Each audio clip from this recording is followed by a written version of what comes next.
Life India TV news. Bhiwandi तालुक्यातील डोहळे गाव येथे हनुमान जन्मोत्सवानिमित्ताने अखंड हरिनाम सप्ताह सोहळ्याचे आयोजन करण्यात आले होते. त्यासोबतच श्री ग्रंथराज ज्ञानेश्वरी पारायण देखील आयोजित करण्यात आले होते. गेली अनेक वर्षापासून सातत्याने 22 वर्षापासून हनुमान जन्मोत्सवानिमित्त डोहळे ग्रामस्थ यांच्या वतीने अखंड हरिनाम सप्ताहाचे आयोजन होते. यावर्षी देखील प्रचंड उत्साह गावातील ग्रामस्थांमध्ये पाहायला मिळाला. गावातील संपूर्ण नागरिक, ग्रामस्थ, महिला मंडळ, पुरुष, लहान मुले सर्व एकत्रित येऊन हा हनुमान जन्मोत्सव सोहळा मोठ्या गुण्यागोविंदाने विविध धार्मिक कार्यक्रमांसह संपन्न करतात.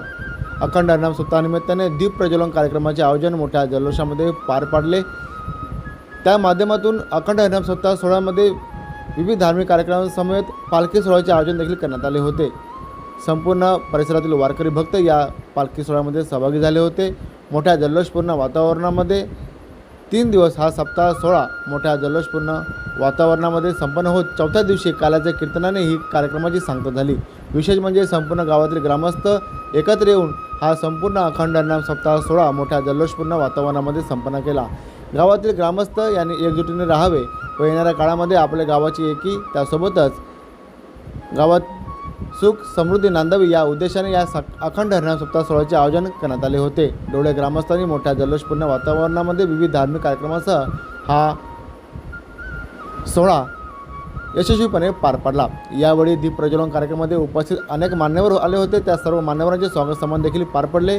विशेष म्हणजे या अखंड हरिनाम सोहळ्यामध्ये आलेल्या कीर्तनकार महाराजांनी आपले मनोगत देखील या अखंड हरिनाम सप्ताह सोहळ्यानिमित्त व्यक्त केले आहे.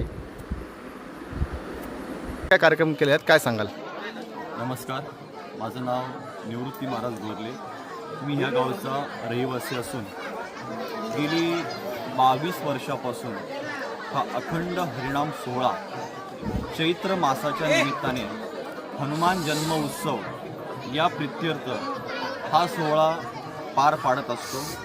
या सोहळ्याचं नियोजन असं आहे की ग्रामस्थ मंडळ असेल, महिला वर्ग असतील, नवे या गावातील सर्व तरुण वर्ग असतील, राजकीय, सामाजिक, धार्मिक या सर्वांचे याच्यामध्ये सहकार्य असते. नवे नुसतं सहकार्य नसते तर आर्थिक रूपाने, वस्तुरूपाने यांचं आम्हाला या ठिकाणी योगदान लाभतं आहे. याचं आयोजन आपण 2 दिवसापासून केलेलं आहे. आजचा 3रा दिवस आहे आणि आजचा 3ऱ्या दिवसाचा पालखी सोहळ्याचा आजचा दिवस आहे. आणि या पालखी सोहळ्याच्या दिवसामध्ये आपण हा शेवटचा दीपज्योतीचा कार्यक्रम करतो. दीपज्योतीचा कार्यक्रम करण्याच्या पाठीमागं ज्ञानोबरांची परंपरा आहे. ती परंपरा आमचे महाराज सांगतीलच, तरीसुद्धा या कार्यक्रमाचं मुख्य नियोजन म्हणजे असं की हे वारकरी संप्रदायाने लावून दिलेली ही परंपरा आहे. ही परंपरा आज वारकरी संप्रदाय आणि तलागाळातील जे काही जन लोक आहेत ते हे पार पाडत असतात. याचा मुख्य हेतू असाच की नाचू कीर्तनाच्या रंगी, ज्ञान दीप लावू जगी, हे याचं मुख्य योग्य धोरण आहे. पण याच्याही पाठीमागे जर सामाजिक गोष्ट जर पाहायची झाली तर सर्वांनी एकत्र येऊन हा कार्यक्रम करणं आहे. का तर आपले आचार विचार हे आपण एकमेकाला प्रदान करतो. नुसते आचार विचार म्हणजे धार्मिक आचार विचार नाही आहेत, सामाजिक आचार विचार नाही आहेत, हे सर्व आचार विचार आपण एकमेकांना सांगत असतो. आणि ह्या आचार विचारातून ही गोष्ट जनसामान्यापर्यंत पोचत असते की संप्रदायाची धुरा कशी आपण टिकवली पाहिजे आणि हे कार्यक्रम कसे राबवले पाहिजे. त्याच्यानंतर जे काय आहे या सप्ताहाची सुरुवात कोणी केली, कशी केली याचं पूर्ण नियोजन आमचे या सप्ताहाचे मार्गदर्शक हरिभक्तपरायण पंडित महाराज सांगते. महाराज, काय सांगाल आजच्या या कार्यक्रमाबद्दल, सप्ताहाबद्दल? आज बघितलं गेलं तर पूर्ण तरुणांचा देखील सहकार्य यामध्ये आहे. काय सांगाल या सप्ताहानिमित्ताने? खऱ्या अर्थाने वारकरी संप्रदायाची जी परंपरा आहे ती 750 वर्षापूर्वी ज्ञानोबारायांनी सुरुवात केली. ज्ञानोबारायांचा जर आपण विचार केला, ज्ञानोबारायांनी व्यासांचा पुरावा देऊन व्यासांच्या मार्गाने हा सनातन धर्म जो आहे तो सनातन धर्म ज्ञानोबारायांच्या पासून सुरुवात झाली. मेळवलेली मांदी वैष्णवांची. ज्ञानोबारायांनी ती परंपरा पुढे संत एकनाथ महाराज, संत तुकाराम महाराज, संत नामदेव महाराज यांनी या ठिकाणी ही परंपरा ज्ञानोबारायांच्या मार्गदर्शनाने पूर्ण सुरू केली.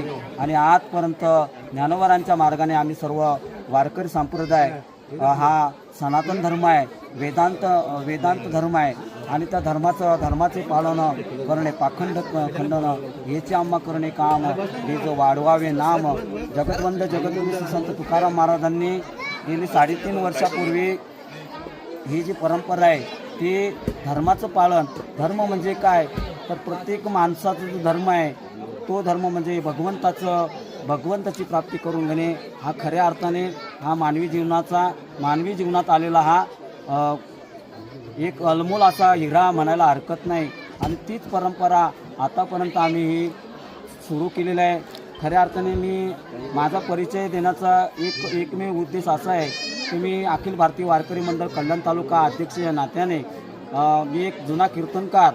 पूर्वी कीर्तनाला सुविधा नव्हत्या, परंतु आता भरपूर अशा सुविधा झालेल्या आहेत.